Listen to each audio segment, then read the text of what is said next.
Morning, Fairfax listeners. We have another extraordinary person. Surprise, surprise. Different background, not a medical background this time. Back in 2009, Tristan Miller was retrenched from his job. And I think whether you're male or female, that's a pretty hard thing because we all rely upon money. And unless you own your own business or you're a trust fund baby, that can be quite difficult. What can you do when you're retrenched? You can drink a lot of alcohol. You can go off the rails. You can crack the shits. You can stay at home. I suppose you can go and get another job. Or you could go and run a marathon, one marathon, or you could go and run 52 marathons in 52 weeks. That's what Tristan decided to do. That's extraordinary, just to say that. We don't really need to go any further in the interview, but let's unpack it, as they would say in the corporate world. Tristan, thanks for joining the Fairfax this morning. Yeah, thanks, Ross. Good to be here. Let's go back to 2009. You were working at Google and they shut the Melbourne office down. Is that correct? Yeah, that's right. It was, GFC, peak GFC. Like it had been rolling through 2008 into 2009. Everyone was having, a bit of a crap time. And we were in a serviced office in the Rialto, and there's only 13 odd people there. It was my dream job. I've made it to the peak kind of body of software selling and all this kind of stuff, right? And I was very excited about what my path was moving forward. Big global company. I'd been in 3AW, like metro advertising, which was, fundamentally kind of boring, to go to global advertising kind of platform, which was super exciting. And then, and I just kept on watching people, in tears down the bottom of the Rialto, watching all of their money disappear while they stared at the ASX board. And I'm like, hey, I'm lucky. I've got this job at Google. We make a ton of cash every single day. And so my job's very secure. But then Google did what they call the fiscally responsible thing and shut a bunch of satellite offices around the world and removed a lot of staff that, may or may not have been particularly redundant to the operations. But, that was a bit of a knee-jerk reaction. It's something we're actually seeing right now. So it's 2023 and we're seeing a bunch of software companies with this downturn removing layers of staff to, save money, potentially unnecessarily save money if they're already doing, quite profitable. And yet it seems like the right thing to do. I took it very personally for about 24 hours and then I sort of got over that. So another way to describe it would be to appease the shareholder?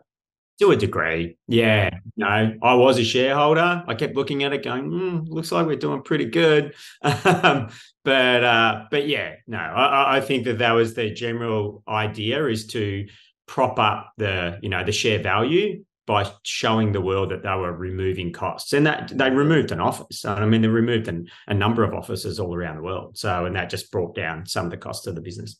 So you said it bothered you for 24 hours. Was it after 24 hours you thought, this is what I'm going to do? How did you formulate the idea to run all these marathons? No, it's interesting. I mean, none of these things are just a singular idea, right? They're always a culmination of ideas that you've sort of been pondering and thinking about. And at that time, to kind of keep my balance in life, like I was doing a lot of running. I'd started running 5 years before, post-divorce. Drunken mess, classic story, needed a reason to kind of be a better person. My mate that I was working with, a guy called Rob Gilbert, got me out running one day, kept building me up to my first marathon. Then I did it, off my own bat, the next couple of marathons. And I was right into that space, joined a triathlon club. We shared that past. We were at a triathlon club called Tribal, which was quite popular at the time. And then I conned a few of those guys that I was with at Tribal, sold to them the idea of going and doing this big race over in South Africa called the Comrades Ultramarathon. So 90-kilometer road race. We were doing up to 60 Ks on a Saturday, 30 Ks on a Sunday. So I was feeling super rock solid. And so when I got given my kind of marching orders from Google, I'm like, well, that really, really, really sucks. And I don't know what my future looks like. But what I do know is that I'm about to go traveling to Africa with my mates and have this amazing running adventure, right? So rather than just, going all freaking out and sort of, not sure what I need to do today or tomorrow, I should go and get perspective. And perspective comes from being away from your environment, right? And so I'm going to go to Africa, I'm going to run this race, and I'm not going to make a decision as to what happens next until I've gone and got some space, got some distance from the situation. And so that's So what I a did. 90K race in South Africa. Super famous race. Like one of the, if you're into running, Ross, like it's a must do kind of event. And it's nearly 100 years old. So it's steeped in tradition. It's a total rite of passage for South Africans to go to that start line. It's either at Pietermaritzburg, which is up in the hills up above Durban, or you start in Durban. It alternates each year. And it's this road race that has a 12-hour limit. So you really have to knock it out with a bit of effort. You know, you can't just show up and do it. You've really got to train for it. So what sort of pace, what minute Ks are you doing? Oh, in that year, I think I ended up doing 6:30s, Right. and ended up with a 9:18 marathon. Subsequently, did under 6 minutes, like more like 5:50s, and sort of did a 8:30 kind of effort. So a few years later, so yeah. And what were the conditions like? Was it really hot? Was it really cold? I know it's actually about to happen. So it's this time of year. Like I think this next weekend is the Comrades for 2023. Yep. And I think it's the 99th running. I'm pretty sure next year's the 100th running. And so that is generally a mild time of year. It's always, you're plugged into the Indian Ocean there, right? Yeah. So you've got pretty warm currents coming across. It's generally warm, but not hot. Okay. So you finish that. When Yeah. does the 52 marathon start? Pretty much throughout that process of the training for that race and knowing that I didn't necessarily have a job to go back to, I started culminating this idea that maybe I could just see more of the world. Maybe I could take a time out. This global crisis isn't going away tomorrow. Maybe I don't need to just take a job just because I have to take a job. And I thought, like I'm already doing lots and lots of Ks. I'd come across this thing called Distance Running Magazine, most boring magazine in the world, right? Like it's just for marathon runners. It's from the AIMS, Association of International Marathons, and it's got a calendar in the middle. And that calendar, I just kept staring at it going, look at all the places you could go and run these marathons. What I didn't know is that's just a small snippet of the actual marathons that are around the world. And so I found all the AIMS races, and then I went online looking for more. And I found this French website called marathons.ahotu, which is still there, but there's a bunch of them now. And it had 1,500 marathons around the world at that stage. There's now like 3,000 of them. So there was tons to choose from. I could just lay out a map and decide where to go. You don't have a job. There's a bit of a financial commitment to go. And how many countries did you end up doing? So it was 42 countries. That's so funny. I just glanced at my book again. 42 countries. I've got the book here. I'll just hold it up. It's always just a bit of a, you can't see it because I've got my thing going. We'll put the address and the details for it in the show notes so that people can access it. So Absolutely. 42 countries. Because a lot of to those clustered in Europe, or? Yeah, well, I wanted to do all the majors. So like I did all the New York, Chicago, Boston. So that's obviously I've got to go back to the States a bunch of times. I wanted to do something on the West Coast. So I did the Napa Valley Marathon. And I also wanted to see a mate. So I went down to Texas as well and did the San Antonio Rock and Roll Marathon to do one of those series. And then a lot of them were in Europe. I did 2 in Germany. I did a couple in France, the Paris and the Medoc Marathon. So, and some of them were famous races. The Medoc Marathon specifically famous in France because it's a chateau marathon. You run to all the winery or through the winery region and you drink and you dress up in crazy outfits. And I dressed up as a Super Mario brother with my French mate who was Luigi, and we got hammered while running. So it was pretty fun. But did you have the full 52 planned out, or was it a bit of a free-flowing process? You know what? Like we could spend a good couple of hours talking about the logistical nightmare of putting this together. Like suffice to say that when I was putting it together in 2009, Google Earth was a new thing. You had to download it, and you could spin this kind of planet on this, on your computer. And I just kept plugging in all these different, flags and trying to work out the time that it would take me to get to each place and try to figure that out. What I didn't know was when those races would occur in 2010. And so I had a best laid plan, I like to call it, and that's kind of the way I live my life, is everything's a best laid plan, right? I had a best laid plan about how many marathons I could get done. By the middle of when I was doing this in 2009, I knew what the front half of the year looked like because they'd announced all those races for 2010. But the back half was a bit of a kind of flaky mess of these are the races I want to do. And these are the dates I assume they will happen. So what was the financial layout for the year? roughly? 120 grand, post divorce. I actually, I still had an apartment in St Kilda. And so some years later, I sold that apartment and, I basically self-funded the trip. Global economic crisis. I'm an unknown runner, asking sponsors to kind of, give me a bunch of money in a crisis, in a financial crisis, to go run around the world and raise money for charities. I was supporting UNICEF. But, I was a nobody. I couldn't hold it against them to not give me money. Nike offered me shoes, which is cool, except that even for 7, 8, 9, 10 pairs of shoes, it doesn't really cost them much money to give me that. No. It's like a few $100 worth of shoes, realistically. And so not helpful kind of money. The Johnson & Johnson guys actually gave me some money. They got me to do an advertising campaign for Compeed, their blister Band-Aids, which I thought was kind of cool. So that was like 4 or 5 grand, which didn't change much, but was helpful. And then, there were bits and pieces that came through in sort of pseudo sponsorship throughout the year, but it was largely self-funded. First marathon for the year? Was in Switzerland. So the Vienna Marathon, well, it's called the New Yara Marathon. Actually, Vienna, not Vienna. Outside of Zurich, sorry. It's the New Yara Marathon. New Year Marathon. So 2009, 2010, the New Year's Eve kind of fireworks go off at midnight, and we start running in the dark in Zurich. And it was pretty epic and pretty crazy, but it wasn't in Zurich. It was sort of down a suburb just outside. And it was a real locals kind of race. Do you know what I mean? There was a few international people there, but a lot of Swiss people just running off into the darkness. And I thought it was going to be like, a big marathon, like the Melbourne Marathon, people out cheering, but everyone was at the pub getting drunk. And it was very quiet. And you ran past barrels with fires in them just to keep you warm. So it was a bit weird. All right. So even for an accomplished runner, on average, how many marathons a year would an accomplished runner train and prepare for and actually complete? Would you say 1 or 2? I think 2 is Okay. pretty standard. Look, like there's different levels of marathon runner, right? Like the good ones, the really fast guys, the professionals, they don't want to meet at the same marathons. So they'll only ever do sort of 2 a year. And they have like a bit of a gentleman's agreement, usually an agent's agreement, actually, to not show up to the same races because it's a payday. And if you don't get it right, then you miss a payday, and the agents miss a payday. Everyone misses out. So they make sure they sort of scatter themselves around the place, and they tend to just do a couple, but they're running close to 2 hours, for a marathon, right? Well, what's your fastest marathon? Well, the start of that year, it was 3:25.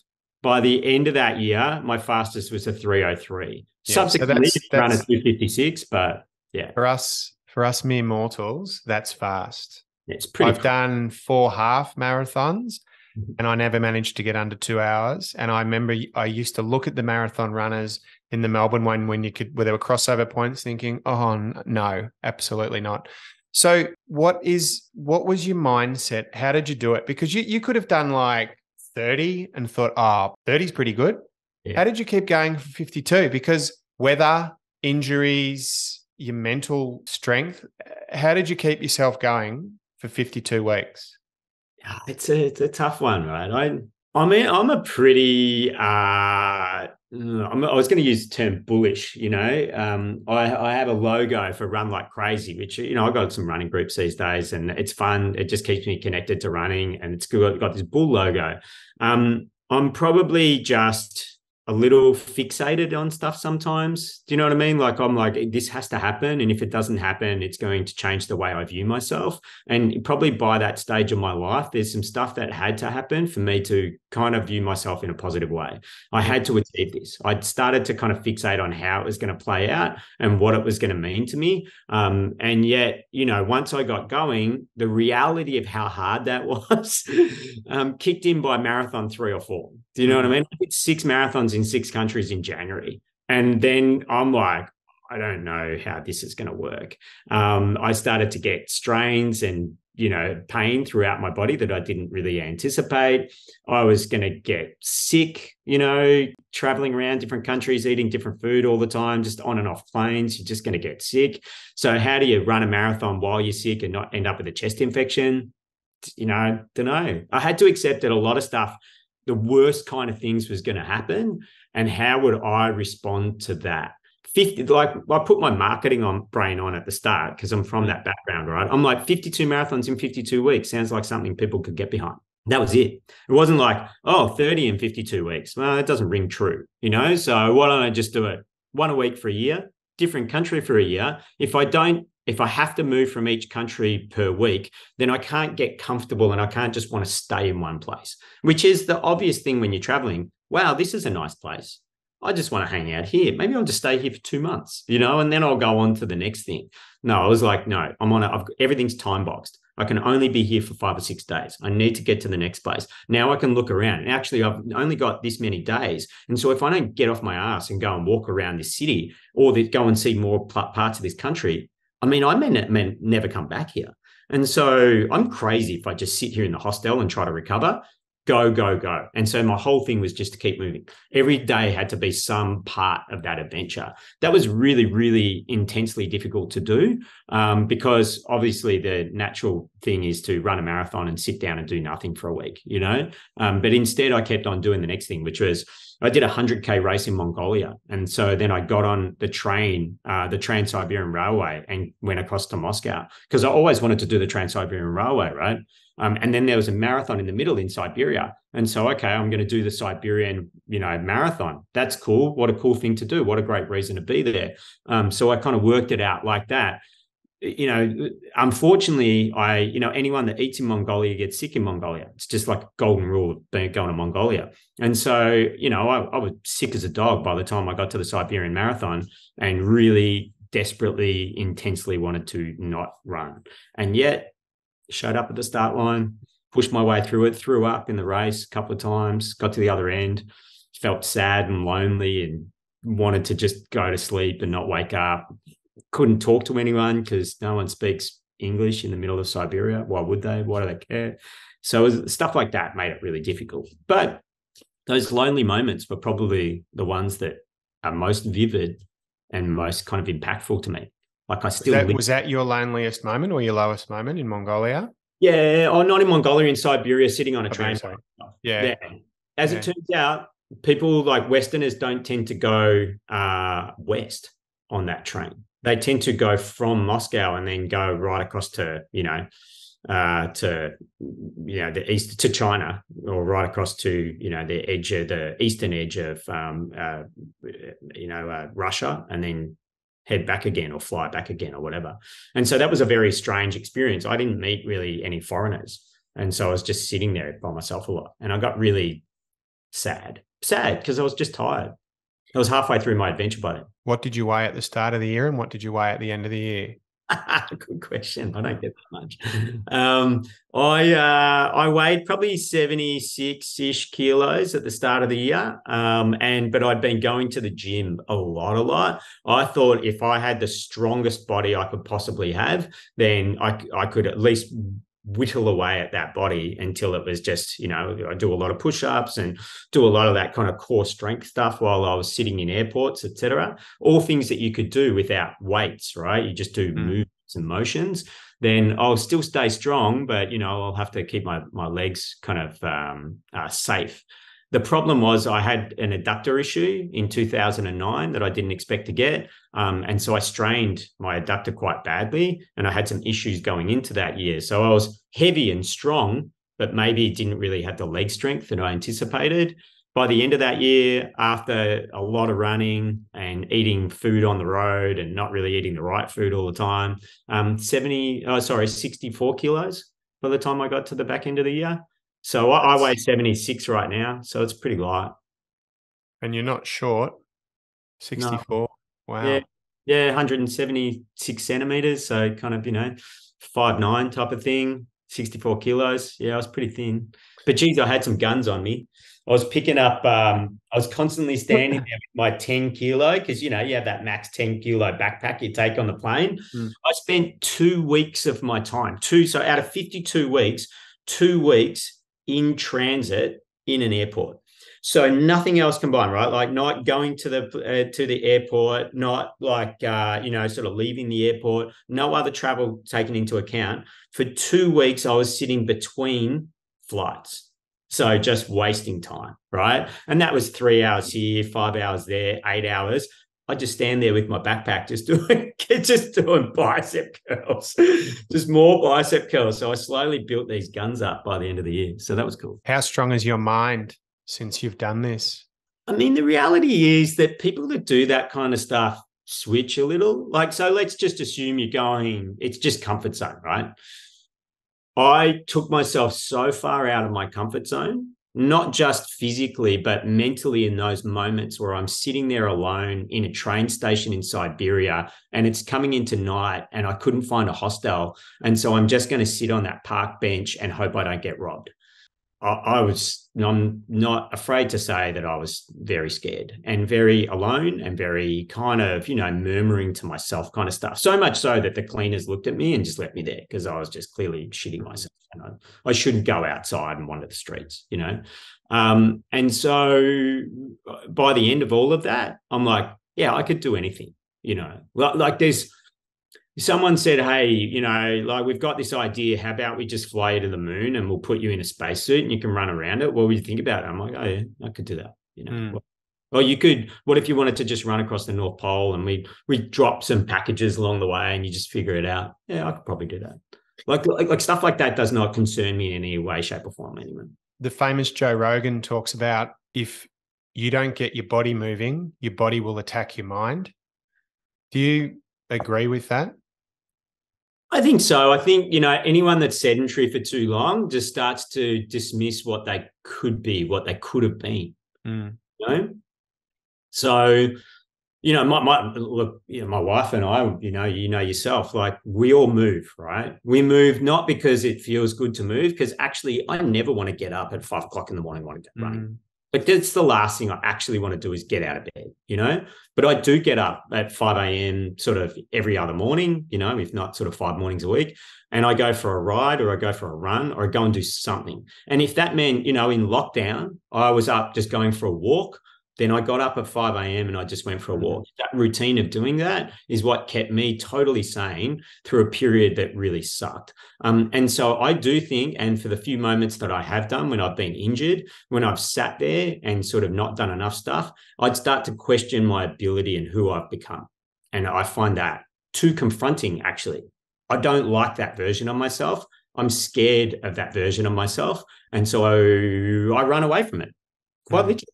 Run away from that version of myself. I don't want to be that guy. So I want to be active guy.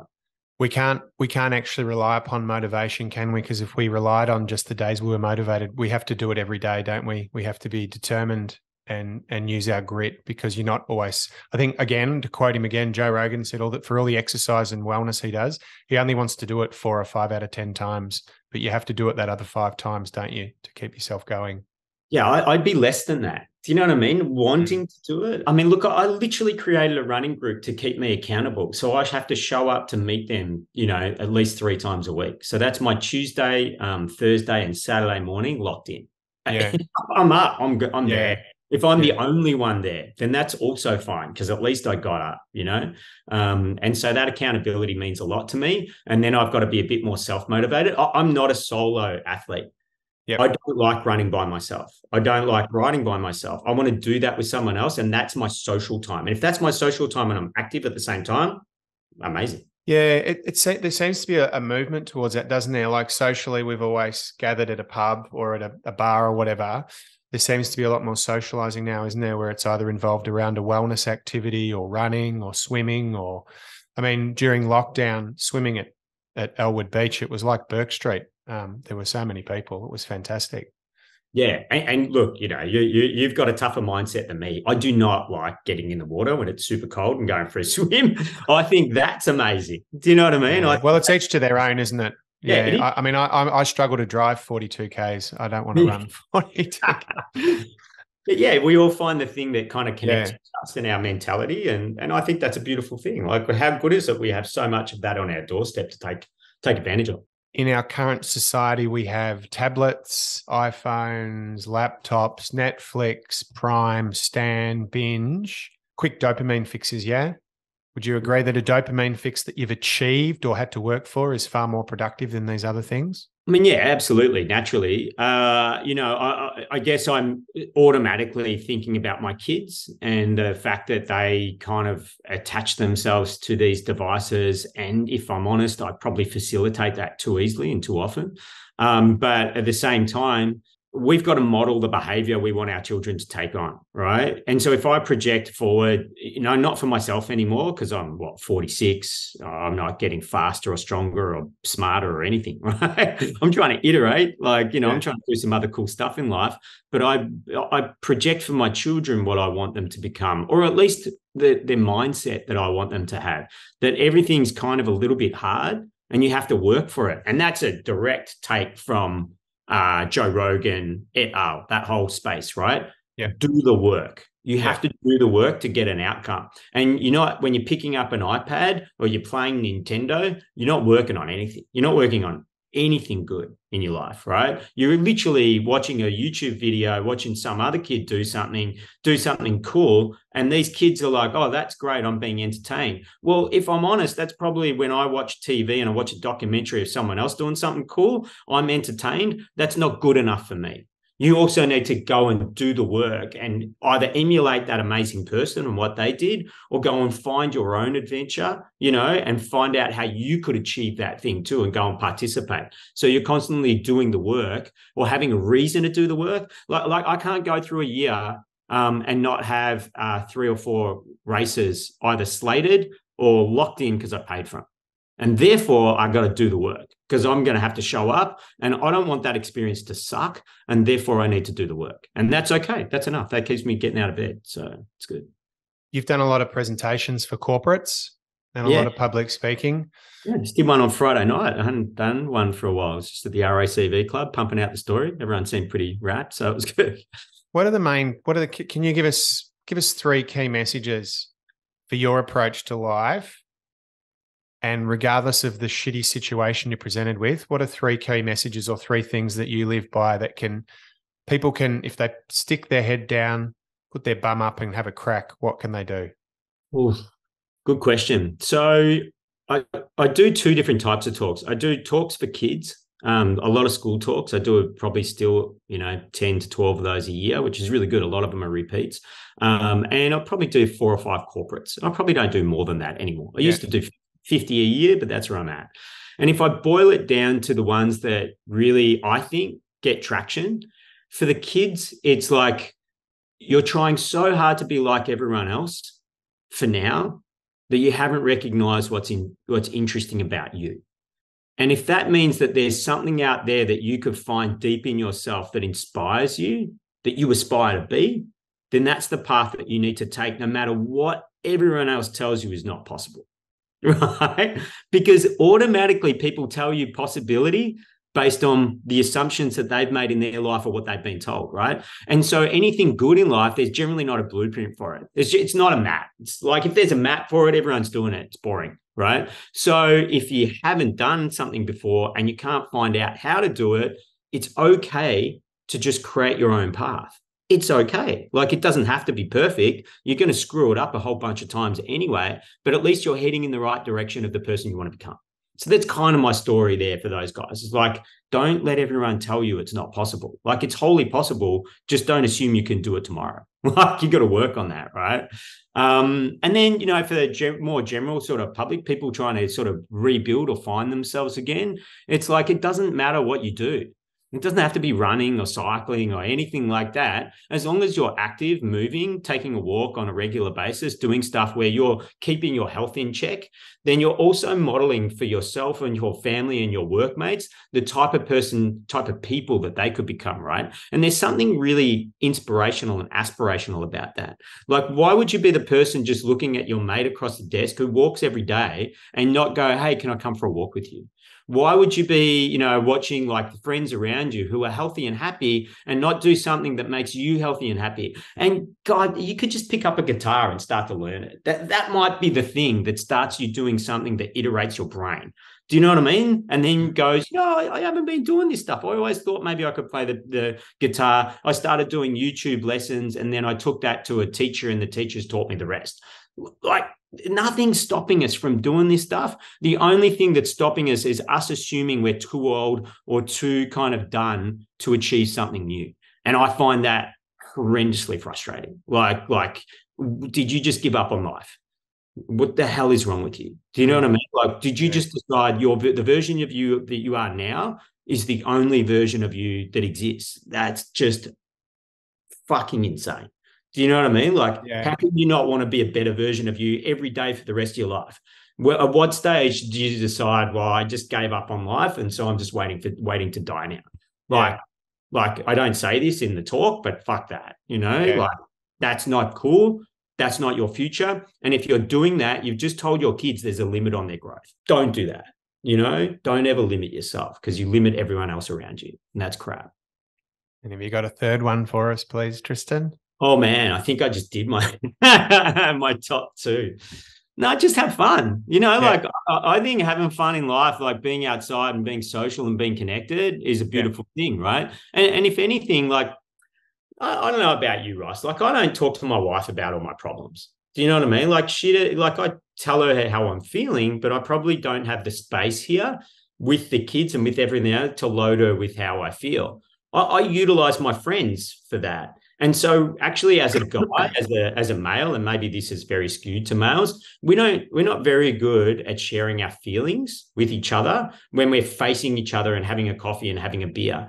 But we can do it at the footy. We can do it while we go running. We could do it while we're fishing, where we're not looking at each other. So if you're facing forward and you're not having to directly kind of look each other in the eye, you can generally drop the barriers a little bit and talk about what's really going on, what your real fears are, etc. And I find that I'm a very good listener when I'm running, and I can hear other people and what's going on with them. And I also get in a space where I feel like I could share. And I do share in those circumstances. And therefore, that's my point where I can be emotional and have a chat and get it all out, and then go back to my life and be okay with that. What's Tristan Miller doing at the moment? Trying to be a half decent dad and a good husband. A much bigger challenge than I thought, but also massively rewarding compared to any running feats that I've ever taken on.